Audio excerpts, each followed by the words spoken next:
The topic is the reunification of the South after the war, and of course we're talking to Dr. Revis Mitchell, a professor of history and chairman of the department at Fisk University.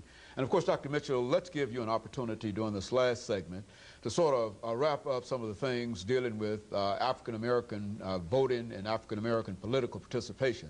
I think you've already given us his entrance into politics shortly after the war and the impact that he had on politics, but let's expand that and talk about his removal and some of those things that are associated with it. While those Union soldiers in the South, they protect the black voter. They may not protect him personally, but they keep the polls open. They make sure that people can vote. The South is frustrated. The South has lost the Civil War. The great dream that the South had been built on was the dream of large plantation ownership and having slaves, and now that dream is gone. I can't appreciate, or I can't support it, but I can understand what happened. So also the South has lost white majority rule, white voter rule, not majority, but white rule. We see certain emotional activities. In North Carolina, we see the regulator movement. We see the Knights of the White Community. In Tennessee, we see the Ku Klux Klan. Again, these are organizations built upon frustration. And to vent that frustration, they use intimidation. One of their targets were black voters, encouraging black people not to vote. The troops encounter the Klan, but on the national level, that same frustration is being looked at. Economically, it's costing the North to keep those troops in the South. It's a period of national disunion. Eventually, a political deal is struck. The politicians, North and South, get together, and they decide that in order to rebuild the South, to discontinue that cost, that federal troops will be removed. Once federal troops are removed, and once states are allowed back in, we see a number of precocious acts, of uncertain acts. We see the application of poll taxes. We see the application of literacy testing. All of this is to disenfranchise. So all of the gains made by the Civil War, the voting rights gains, are lost for African Americans. Consequently, when the African American can't vote, his representatives can't vote. Well, his representatives are removed. With the representatives removed from government, local and state, who is to protect the vested interests of the former slave? Who is to protect the vested interests of the underclass? The South, after the Civil War, needed an underclass. They needed someone to work the plantations. They needed someone to sharecrop. They needed to make sure that the African American didn't all flee outside of the South. So we see a number of actions that weren't just outright racism.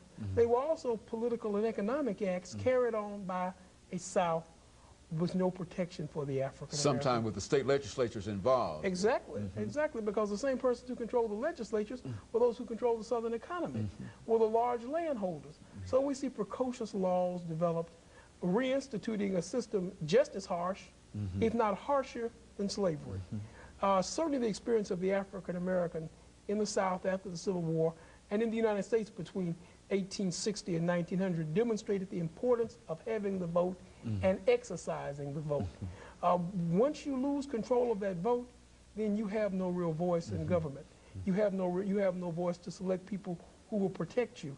You have no voice to select people who will enhance your position in a nation. Well, and so Dr. Mitchell, essentially, are you saying that as long as Africans were able to participate in the politics of the South during that period shortly after the war up until the time that they were eliminated in 1890, that they had some influence, influence enough to, in a real sense, control legislation, at least deal with legislation. That's right. But once they were removed in 1890, and they will be removed until 1960, they no longer have any kind of influence, and segregation comes out. They become victims. Segregation is one of the great divisions of the... Well, it's also the emotional stress still of the South. The South doesn't know how to deal with its northern industrialized counterpart. The North is becoming visibly more well-off economically than the South. And the South needs someone to scapegoat. So we see, again, these precocious laws and actions. Slavery gave automatic status to a free man. Any free man was better than a slave. After slavery, we see the beginnings of institutionalized racism, not just in the South, but certainly in the South. So status is accorded based upon race. The previous advantage that had been enjoyed in freedom was now acquainted to race. So we began to see the concept of racism, the white superiority, based on nothing but race. You know.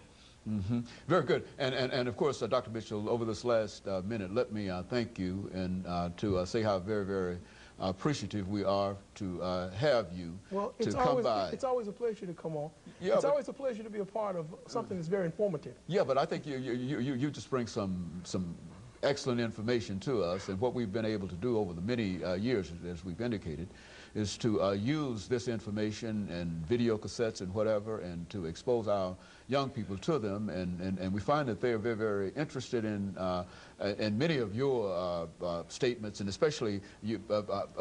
I really wouldn't want to leave without saying something about the Fisk Jubilee Singers, the story of the Fisk Jubilee Singers. Well, thank you. It's been a pleasure. Did. And hopefully we'll do other programs and discuss other topics. Okay, very good. Because it's always a pleasure to be a part of Comments with Dr. Okay, Haynes. now I certainly appreciate that, and let me encourage others to then tune in next week for another informative edition of Comments. Thank you and good morning. Appreciate it.